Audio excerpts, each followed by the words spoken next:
Mr. Basov and Mrs. Basova, congratulations. You have so much to be proud of. Your example, your love shines through her every day. All good wishes to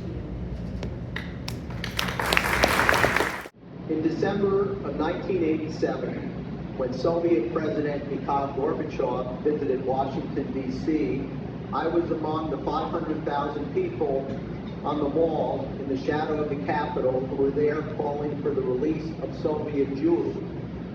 I came down to D.C. from Philadelphia, where I was working as an assistant district attorney, to participate in the rally that Sunday to free Soviet Jews.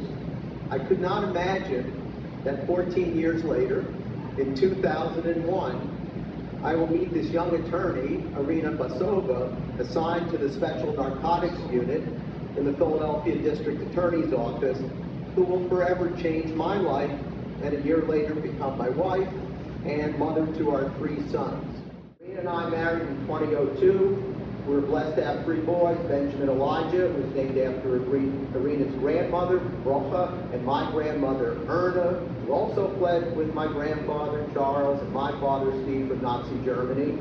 Jacob Alex, who was named after Mira's grandfather, Yaakov, and Irina's grandmother, Anya. And David Paul, who was named after my grandfather, David, who fled with my grandmother, Rachel, and 4 daughters, including my mother, Sephora, from the Nazis in Lithuania, and my great-uncle Paul, who died in Auschwitz with his entire family. Benjamin, Jacob, and David will have a few words to say today. Our boys are very blessed because their grandparents and my in-laws, Mira and Gennady, have been a constant presence in their lives. Mom, I would not be nowhere near the man I am today without you. Some of you might already know this based on the resemblance, but my mom likes to reference me as her twin. We look the same, think the same, and act the same sometimes. And I see the way you carry yourself, your genuineness, and your compassion. And if I have even some of those traits from you, I'm incredibly lucky. Today I'm also standing here as a 22-year-old senior in college at almost the same age my mom was when she moved to the U.S. I can't even start to fathom picking up everything, moving to a country on the other side of the world, and having to start over right now. But my mom did it. And not only did it, but as you've all heard tonight, learned English, put herself through law school, DA, open practice, and is now a judge. I'm here today, and who I am today, because of the sacrifices you've made, the values you hold, and have instilled in us in your journey. I love you so much, Mom. Congratulations. Many of you know my mother's skills as a lawyer, a loving family member and friend, but she also has another side to her, that being my personal English tutor writing. The school said that I would always require the support of a computer and I would not be able to write by hand, and they wanted to classify me as being intellectually disabled. My mother disagreed. She put her same self-starting, hard-working, immigrant mentality to the test, this time with her 9-year-old son. Every day in 4th grade, she would make me do these writing packets that I despised for hours on each night. By the end of my 4th grade, the school said I no longer needed the extra class that they had put me in or the new classification, that I could return to spending more time with my fellow peers, which I was very happy for. And my mom wasn't just teaching me at a young age how to be a good person, she was also the best English teacher I ever had. She's always been more than just a mother to me. She's the strong and caring woman who I've looked up to my entire life, my biggest role model and my biggest supporter. She has inspired me to work hard and help others just as she has her whole life. As many of you know, my mother came here at 21 years old having no knowledge of English. 6 years later, she graduated from law. The determination and strength that it takes to accomplish what she has is what motivates and inspires me on a daily basis today, and I could not ask for a better mother and role model. So for my mom, congratulations, and I love you. It's an incredible honor for me to sit here today, to be the individual who can swear Judge Ehrlich in as a court. I can remember doing battle with her when she was an assistant district attorney and I was freshly out of the district attorney, standing as a defense attorney. I even believe I may have called myself the Commonwealth then. But that being said, I've had a front row seat of watching this young woman mature and blossom into the incredible jurist that Philadelphia has finally recognized.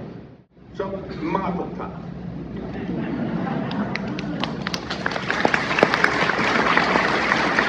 Irina, find someone you admire, someone you respect, and someone who's willing to teach you and help you. In your case, you married your mentor. Irina, you embrace those values that we hold so dear as immigrants to this country. Hard work, determination, perseverance, and the embrace of American values, and that's what's brought you here today. As a person, I know what kind of person you're going to be. I'm going to echo what Justice Weck and Justice Doherty just said. Chairman Brady and the citizens of Philadelphia, when they put you up for judge and when they elected you a judge, they got it right. I know what's in your heart, and those particular characteristics that have brought you here today are going to serve you well on the bench. Don't forget, it's an isolating job, but you have people around you at all times to pick up the phone and call, to ask for advice, to ask for help. We're always here for you, and I'm proud to call you my friend, and now I'm proud to call you my colleague. Welcome to the bench. Thank you, thank you. I am certain that with her broad legal experience, Judge Ehrlich will pursue justice in ways that reflect her commitment to the rule of law, despite any political or cultural headwinds. Appropriate for this august moment, a prayer of appreciation. Baruch atah Adonai Eloheinu melech haolam, shehecheyanu v'kiyamanu v'higiyanu lazman hazeh. Thankful to be together for this solemn and celebratory ceremony. Amen. Amen. Thank you, Rabbi.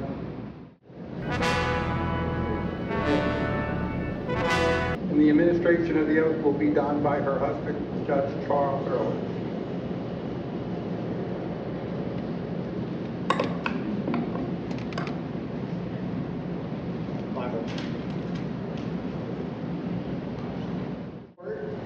That I will support, Obey and defend obey, and defend the Constitution of the United States the Constitution of the United States and the Constitution of this Commonwealth, and the Constitution of this Commonwealth, and that I will discharge the duties of my office and I will discharge the duties of my office with fidelity. with fidelity.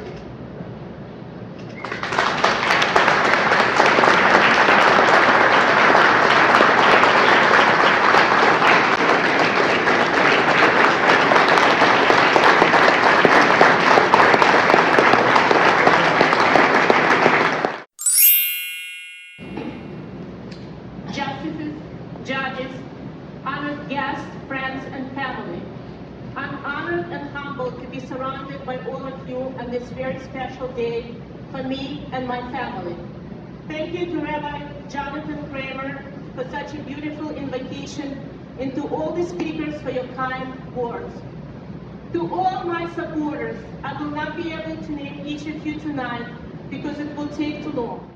To all my relatives who are here today and those who couldn't make it but called and texted, I love you very much, and I'm so happy that my Aunt Mila and my cousin Ilona are here today. Mila and her late husband Sam sponsored our family to come to this country in 1994. I know that Sam is smiling down from above and saying, "Good job, Irochka." To all my new friends whom I met during the campaign, state representative, council members, senators, board leaders, committee people, I appreciate all of you. Running for judge is not easy, as everyone knows. When you have a judge in the family, it's complicated. and I wanted to earn my place. One day, of course, Chairman, with your permission, I may write a book titled Wednesday Afternoons with My Chairman. Those afternoons spent listening to your stories about your work in DC, your views on the world, and your genuine love for people and pets showed me what a truly good heart you are.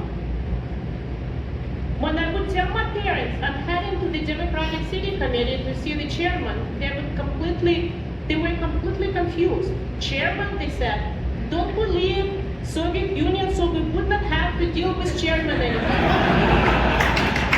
had to explain that this was a different kind of chairman. Those Wednesdays were filled with wisdom, laughter, and more than a few unforgettable stories. You will always hold a very special place in my heart. Elliot, your steady support, honesty, and friendship have meant more to me than I can express. I would like to thank my staff, my friend who is also my author, Christine Lamkadan. We worked in the DA's office together. Everyone who worked in appeals knows how brilliant she is. My secretary, Olga Angelos, and my chief staff, Lindsay Feliciano. You are my dream team. March 6th is a very special day for me, and every year on that day, I reflect on how blessed I am to be living here, to be a U.S. citizen. We arrived in New York at JFK Airport from Kiev. We walked through immigration and customs with large yellow envelopes containing our refugees' papers. Not much of anything else. We were allowed to leave Ukraine with $200 each. I was 21 years old. As we were driven through New York at night by our cousins, I looked at skyscrapers, large neon signs, lit up bridges, and fast cars. I was a little scared and at the same time excited.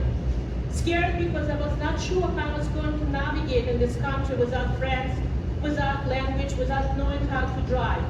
All those basic things that people take for granted in a democratic society, we were deprived of. So the price of starting all over, leaving everything behind, but having those opportunities for myself and my kids one day, was a blessing to me and my family. My parents are the reason I'm living the American dream. Not only did they sacrifice so much to give me an opportunity to build a good life, but because of their day-to-day help, I was able to work, try cases as a prosecutor, then build my own practice, and then run for judge. When the twins David and Jacob were born, I was not sure I could leave them and go back to work. Baby was only 3 years old. My dad sat me down and announced, Mom and I will be coming to your house every day to watch the boys. You worked so hard to become a lawyer, now be one. My parents here today and sharing this special day with me means everything to me. I'm very happy that my boys can join us today. Nothing in this world that I will not do for you. I love you very much, and I only pray for you to be happy, stay healthy, and have fulfilling lives. Being a judge is the highest honor and the highest responsibility. I know how seriously it should be taken. I have been watching my husband preside over very difficult cases for 14 years. He has a tremendous work ethic, and he's one of the most thoughtful, fair, and kind people I know. I love when I bump into people and they tell me how much they respect him. I hope over the years I will build a similar reputation. Charlie, thank you for being you. You always see the best in people. The sky is always blue. You always see the glass half full. Your optimism is contagious. You fill any room with your charisma and personality. What can I say? I'm glad you asked me, Mikhail Gorbachev, let my people go. Thank you.